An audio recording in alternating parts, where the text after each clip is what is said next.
20,000 मुस्लिम मतदाता हैं और दूसरे कम्युनिटी के भी लोग हैं। पिछले बार भी एहतशामुल हसन रहमानी साहब चुनाव लड़े थे और बड़ी मजबूती से लड़े थे। अच्छा है, दिवेश चंद ठाकुर ने आपके सामने कहा था कि मुझे मुसलमानों ने वोट नहीं दिया, मुझे मुसलमान की वोट। नीतीश कुमार के और नरेंद्र मोदी के दलाल बन के घूम रहे हैं, जिनका नाम ललन सिंह है। विधानसभा चुनाव, वार्ड मेंबर चुनाव माइनस किसी पार्टी से नहीं जीत सकते हैं, लेकिन उनके आंख में मोतियाबीन हो गया था कि नहीं दिखता है कि मुसलमान उनको कितना जरूरी कि बेला में मुसलमान के वोट के चलते वो जीते। वार्ड नहीं थी और गमछा लगा लगा के, साफा लगा लगा के अवतार पार्टी में जाते। जब वो राजद की दलाली कर रहे थे, जब राजद और जदयू में दलाली, का नाम ललन सिंह। हाय, आदाब, सलाम, नमस्कार, सत श्री अकाल। मैं रोशन और आप देख रहे हैं times of Sitamarhi. Times of Sitamarhi में आपका स्वागत है। मैं बात कर रहा हूं अभी तिरहुत स्नातक चुनाव की, जहां पे एएमएम के भी कैंडिडेट हो चुके हैं, रहमानी साहब। और रहमानी साहब को लेकर बहुत सारे लोग, बहुत सारी पार्टियां अपनी अपनी आकलन दे रहे हैं, लेकिन रियलिटी क्या है मैं बता दूं। बार भी रहमानी साहब चुनाव लड़े थे, वो तीसरे स्थान पे थे।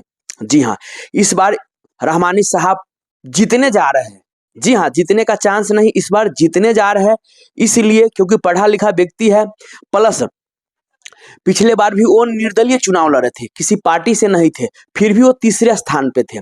आपने देखा कि जैसा मैं आपको बता दूं कि देवेश चंद्र ठाकुर 22 साल से कंटिन्यू तिरहुत स्नातक चुनाव के जो पद थे, एमएलसी यानी विधान परिषद का जो पद है, उस पर कंटिन्यू 22 साल से वो विराजमान थे। लेकिन इस बार सांसद बनने के कारण कहीं ना कहीं सीट खाली हुआ। अभी 23 महीने का कार्यकाल है और उस पर उपचुनाव हो रहा है। और जेडीयू के जो कैंडिडेट है अभिषेक झा, वो नहीं जीतने जा रहे हैं। जिस प्रकार सांसद बनने के बाद देवेश चंद्र ठाकुर ने बयान दिया है, उस प्रकार सभी जो है जाति धर्म के लोग का मोह भंग हो चुका है देवेश चंद्र ठाकुर से। अभिषेक झा को भी लग चुका है कि जेडीयू से देवेश चंद्र ठाकुर जो उसके समर्थन में है, वो उसका खामियाजा बहुत बड़ी होने वाली है 9 दिसंबर को रिजल्ट जब आएगा तब। हाल ही फिलहाल में आपने देखा कि ललन सिंह भी कैसे बयानबाजी किया कि मुसलमान तो वोट देता ही नहीं। तो भाई क्यों तुमको वोट देगा? अब रियली सबका मोह भंग हो चुका है। अब मुसलमान भाई लोग भी समझ रहे हैं कि अगर हमारे लिए कोई आवाज उठाने वाला है, कोई रहनुमा है, तो वो है ओवैसी साहब, उसके अलावा कोई नहीं है। क्योंकि जन सुराज की तरफ भी लोग देख चुका है कैसे वो व्यवहार करता है, किस तरह का उसका आचरण है प्रशांत किशोर का। इसीलिए लोगों को अब प्रशांत किशोर से भी मोह भंग हो गया है। फाइनली उसके पास कंटिन्यू रहा आरजेडी की बात, तो आरजेडी हमेशा मुसलमान भाइयों से दर ही बिछवाया है, उसका जो हक है वो नहीं दिया है। तो इसीलिए अब मुसलमान भाइयों का बस एक ही विकल्प है, वो है एआईएमएम। ये जो तिरहुत स्नातक चुनाव है एमएलसी विधान परिषद का, और वाकई में इस बार गुल खिलने वाला है। इस बार जो तिरहुत स्नातक चुनाव में एएमएम के जो प्रत्याशी रहमानी साहब, वो जीतने जा रहे हैं। विशेष इसी को लेकर जो एएमएम के नेता है आदिल हसन साहब, चलिए क्या कुछ कह रहे हैं, थोड़ा उनकी भी जुबानी सुनते हैं। तिरहुत के जो स्नातक क्षेत्र के वोटर हजरात हैं, उनसे हम मुअद्दबाना गुजारिश, इल्तिजा, रिक्वेस्ट कर रहे हैं। हमारे साथ एहतशामुल हसन रहमानी साहब है, जो मजलिस इत्तेहादुल मुस्लिमीन के कैंडिडेट है, ग्रेजुएट कंस्टिट्यूंसी के। जो पढ़े लिखे तबके हैं, जो पढ़ा लिखा ग्रेजुएट है, वही वोटर होता है। लगभग 26,000 मुस्लिम मतदाता हैं और दूसरे कम्युनिटी के भी लोग हैं।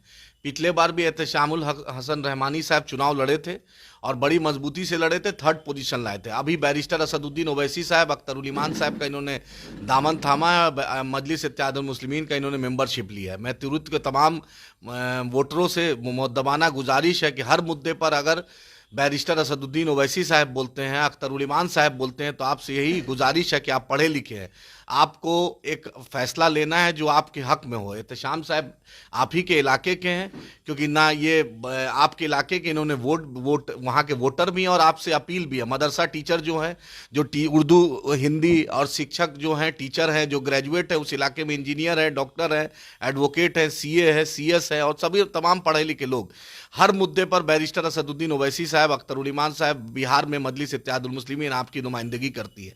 एक मौका अच्छा है। दिवेश चंद ठाकुर ने आपके सामने कहा था कि मुझे मुसलमानों ने वोट नहीं दिया, मुझे मुसलमान की वोट की जरूरत नहीं है। ललन सिंह जो नीतीश कुमार के और नरेंद्र मोदी के दलाल बन के घूम रहे हैं, जिनका नाम ललन सिंह है, विधानसभा चुनाव, वार्ड मेंबर चुनाव माइनस किसी पार्टी से नहीं जीत सकते हैं, लेकिन उनके आंख में मोतियाबीन हो गया था कि नहीं दिखता है कि मुसलमान उनको कितना जदयू को वोट दिया है।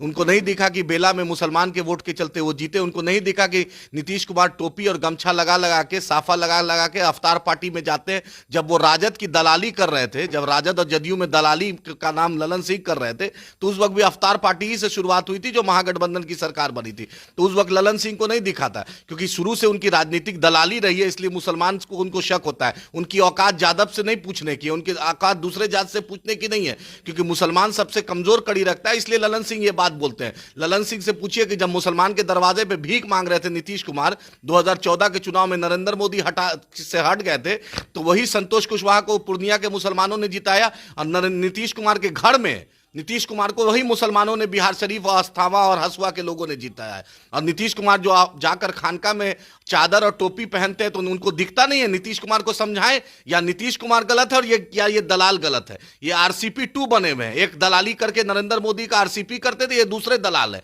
मैं तुरंत के लोगों से बोलना चाहता हूं, आपके हर मुद्दे, मदरसा अजीजिया जला तो बैरिस्टर असदुद्दीन ओवैसी साहब ने, अख्तर उल ईमान साहब ने मुद्दा उठाया, 2459 मदरसा पे अख्तर उल ईमान साहब ने उठाया, मॉब लिंचिंग पे अख्तर उल ईमान साहब ने उठाया, उर्दू टीटी पे अख्तर उल ईमान साहब ने उठाया, उर्दू अनुवादक पे अख्तर उल ईमान साहब ने उठाया।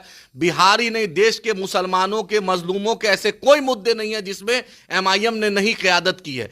फैसला आपके नबी के शान में गुस्ताखी हुई, अगर सबसे पहले बोला तो उसका नाम बैरिस्टर असदुद्दीन ओवैसी साहब है, इम्तियाज जलील साहब है। हर मुद्दे पर आपका हम बोलते हैं, राजद की गुलामी से निकलिए, राजद के मानसिकता से निकलिए।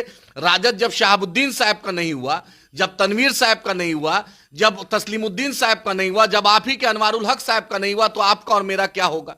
तो निकलिए, बेहतर है। 26,000 वोट है आपका, अपनी वोट की ताकत को पहचानिए। ये 9वीं फेल तेजस्वी यादव के चक्कर में मत पड़िए। इसको अशफाक करीम साहब की जगह पर राज्यसभा में इसको दिखता है संजय यादव दिखता है। जो झा जी, मनोज झा के बूथ पर एक वोट नहीं आता है, उसको मनोज झा राज्यसभा दिखता है, उसमें आप नहीं दिखते हैं। इसलिए एहतशाम साहब एक पढ़े लिखे हैं, आपके मिट्टी के हैं। हमने विधानसभा भी जीता, हमने बाई इलेक्शन भी जीता। ये ग्रेजुएट कॉन्स्टिट्यूंसी का चुनाव है। ललन सिंह को भी जवाब दीजिए कि दलाली बंद करो। तेजस्वी यादव को भी जवाब दीजिए कि 9वीं फेल, कम से कम इस बात का एहसास करो, मुसलमानों को हिस्सेदारी दो। एक एमआईएम का कैंडिडेट आपका ऑप्शन है। आज असेंबली में अख्तर उल ईमान साहब ऑप्शन है, लोकसभा में बैरिस्टर असदुद्दीन ओवैसी साहब ऑप्शन है। इसी तरह विधान परिषद में एक ऑप्शन बनने जा रहा है। एक पढ़ा लिखा आदमी आपके बीच आया है, जिसके सिर पे टोपी जैसे ओवैसी साहब रखते उस तरह है, दाढ़ी भी ओवैसी साहब की तरह है, और आपके बीच का अपने लोग को पहचानिए। ये लालू यादव को यही मुसलमानों ने चपरासी क्वार्टर से शीश महल पहुंचा दिया। यही नीतीश कुमार को मजार पर चादर चढ़ाते चढ़ाते लगातार 2005 से आज तक मुख्यमंत्री बने हुए, ना ट्विटर चलाना जानते हैं, ना भाषण देना जानते, हर वक्त नरेंद्र मोदी का पैर छूना जानते हैं। तो इन दोनों फ्रेम से निकलकर अपनी क़यादत को मजबूत कीजिए। हमारे भाई एहतशाम साहब को, इनका बैलेट नंबर है 7 नंबर है, बैलेट नंबर पे जिताइए। पिछले बार 3 थे, इस बार 1 कर दीजिए। और बिहार के लेजिस्लेटिव काउंसिल में मजलिस इत्तेहादुल मुस्लिमीन को कामयाब कीजिए। बहुत बहुत शुक्रिया। जी हाँ, तो आदिल हसन साहब का आपने साफ साफ सुना। वाकई में यार, आपको मुसलमान सपोर्ट करता है, फिर भी आप कहते हो कि नहीं, वोट ही नहीं देता है। तो क्यों करेगा भाई? अपनी बेइज्जती करवाने के लिए। और फाइनली आप लोग किसको समर्थन कर रहे हैं, सो प्लीज कमेंट करके जरूर बताइएगा। तब तक के लिए बाय बाय, टेक केयर। देखते रहिए टाइम्स ऑफ सीतामढ़ी।